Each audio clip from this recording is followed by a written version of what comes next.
As far as software, I wrote a few simple routines to operate the drive and do things like stepping the head, writing a track, formatting a track, reading tracks, reading sectors, writing sectors, and so on. So here it is. This comment right here, you spend some seconds explaining what it does. When the floppy disk is formatted, the data on the disk has to follow a format. It's not just like RAM memory, for example, that you can write anywhere, write anything anywhere. It's more like a hard drive. So you have to write a certain pattern of bytes, and then for each sector in the track you write a repeated pattern again along with the data. There are many different formats. The formats that I'm using a 128 byte per sector format and also a 512 byte per sector format. So just for testing purposes at the moment. The way this format works is, so at the beginning you write 20 bytes of value FF. That's the beginning of the track. That's to give the drive some time to align, to synchronize the head. Then you write for each sector, then after the 40 bytes you write this section. So this is the middle section and it's written per sector. There are 16 sectors per track in this format. So it's just, for example, you write 6 bytes of 00, then you write this FE mark. This is the ID mark, so it's the ID header for the sector. That is followed by the track number, then the side number, which is the side of the disk, 0 or 1. Then you write the sector number, so that goes from 1 to 16. Then you write the sector length, which is a byte whose value indicates how many bytes there are per sector. So 00 in this case is 128, 01 will be 256, 10 would be 512, and 11 would be 1024. Then you write F7. F7 instructs the drive to write a 16-bit CRC byte, a CRC word. And the CRC is the CRC for all of this data here, starting from FF and up to the sector length. So it's the CRC for the header. After that you write 11 bytes of FF, then 6 bytes of 00. Then you write this FB marker, which is the marker for the data. And after that you can write 128 bytes, which in this case I'm setting as E5, which is the IBM format. After that there are again another 16-bit CRC, and after that 10 bytes FF. So that's one sector right here. So you write this 16 times, and after that the end of the sector is you just fill the drive with FF until the drive says I'm done. So you write FF until the drive generates an interrupt, and at that point you know it's done. It's usually 369 bytes. In my case it's actually closer to 400, and it varies per drive. So that's the format data. So then I wrote some routines to do the basic stuff. Stepping the drive, checking the status, stepping the head. There's the format routine for 128. There's the format for 512. And there's also format disk, so it will format all the tracks on the disk in both formats. Then I have a read track routine, will read the entire track. There's a read sector, so it will look for a sector and read that sector's data only. There's a write sector routine. So let's look at the format routine. So the way the format works is basically the way I'm doing it is I'm formatting, writing the formats to RAM, and then I just copy from RAM into the drive. It's much faster that way, because the timing is very short. So I'm using single density FM mode. If I were using double density, for example, there wouldn't be enough time. My CPU is running at 2.75 megahertz, and that's way slow even for a floppy disk. So I can only use single density, I can't use double density. So even for single density is already very tight. So I'm formatting RAM first, and then after that I send the format track or write track command. That command will write an entire track with the data that I have in RAM. So the way it works is you send the write track command, and then you have to read the status register for the DRQ bit, which is the data request. So whenever the drive is ready to receive a byte, we'll set the DRQ to 1.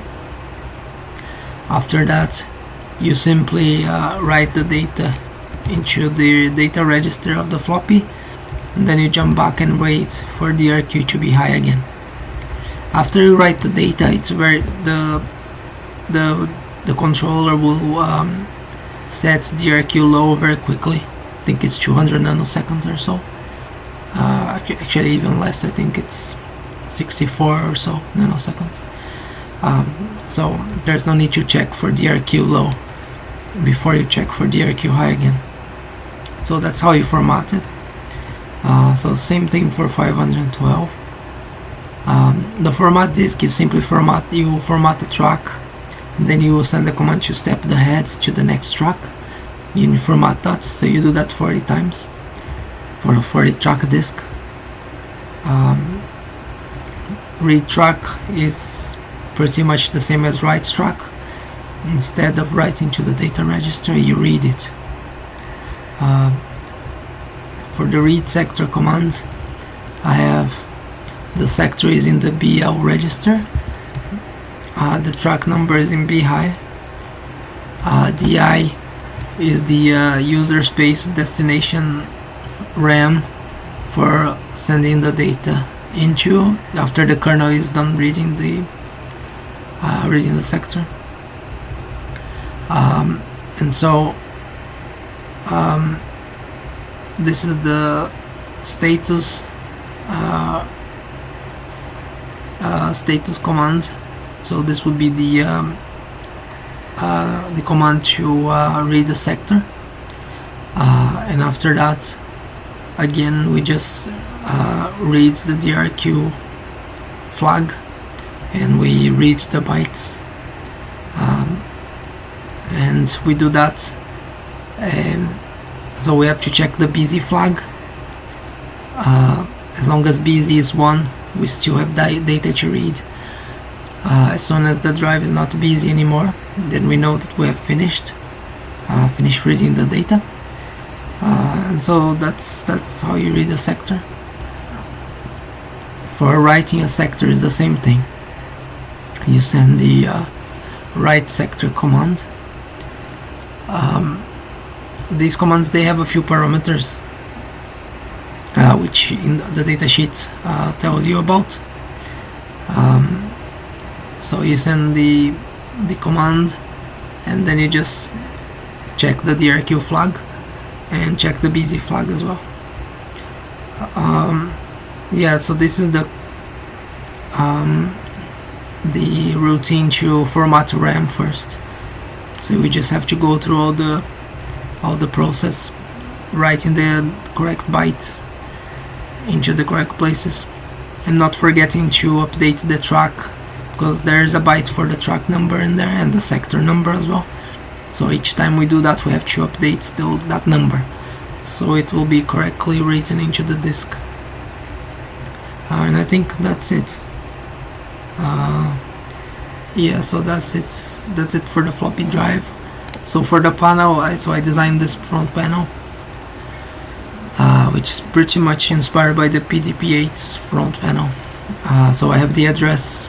Well, it's just the aesthetic, the colors are inspired by that. The lights and switches are very different. So I have the address bus, the physical address bus here, which is 22 bits. I have a register display, so we can select the register to view, and we'll show it here. I have the instruction register, the data bus, the memory address register, which is the 16-bit register, which is used on a per process basis. Each process has 64K. So I have the pending interrupts, the interrupt masks, where you can disable particular interrupts. Then I'm also showing the Y and X buses, which are the buses that go into the ALU, and the Z bus, which is the output from the ALU. I also have the BIOS postcode. So at boot, the BIOS can generate some codes, error codes, if there are any errors, or success codes. I have the page table base. The page table base is the register that goes from 0 to 255 that indicates what process is currently active in the CPU. And then this area is for switches. So when we set the CPU into DMA mode, then the front panel can access the memory and I/O devices. So then we can flip in some address and some data, and then either read or write that data. So I have the DMA request switch here, switch to select between memory or devices, I/O. We have a write to that address. We have a button to stop the clock, and we have a button to single step the clock once we select the manual clock. There's a reset as well, and then this area here is for status bits. So we have the reset clock, interrupts enable, DMA acknowledge, DMA request, paging enable, display register loading, the direction flag, the wait input. The wait input is there's an input into the CPU, so the CPU can wait at any point during a read or write operation. It's used for slow I/O devices. We have a CPU mode, which selects between kernel mode or user mode in the CPU. We have the halt. We have the ALU flags, 0, carry sign and overflow, clock stopped, external input is another auxiliary input. Then I have these are microcode bits. So this is if the current microcode is a branch type. This is the fetch type for fetching a new instruction. This is for jumping to the location into the microcode bank based on the current instruction fetched.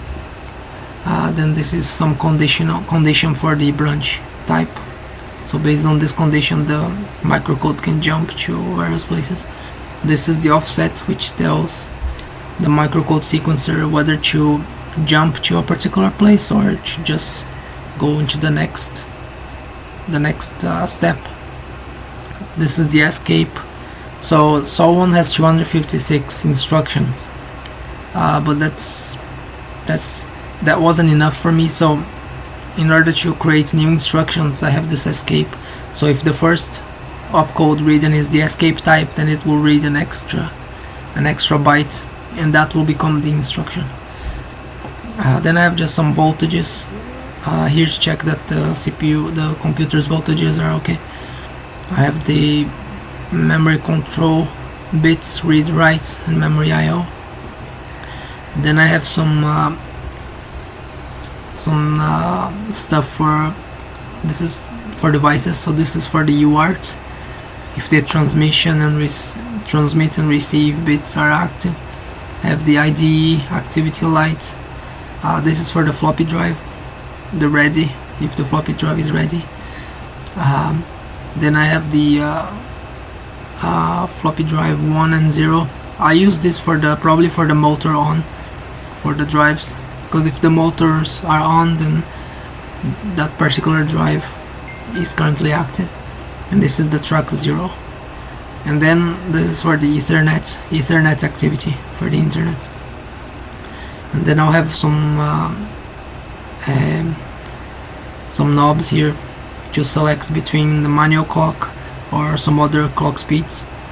And then there's also, for a particular clock, you can adjust the speed of the clock, so I have another knob for that, and the knob to select the register. So that's basically it. I was thinking also maybe adding an LED, an LCD panel right here, or some 7-segment displays, but I'm not sure yet because it looks a bit strange. It looks kind of out of place, but I'll think about that. So I think that's it for now in terms of updates. If I think of anything else, well, I'll probably make more videos as I go along, because it's very much a work in progress and it's not finished at all. It's been about 4 or 5 years that I've been working on this, and in terms of software, it's far from complete. I'm still working on the operating system. So yeah, that's it for now, and thank you for watching.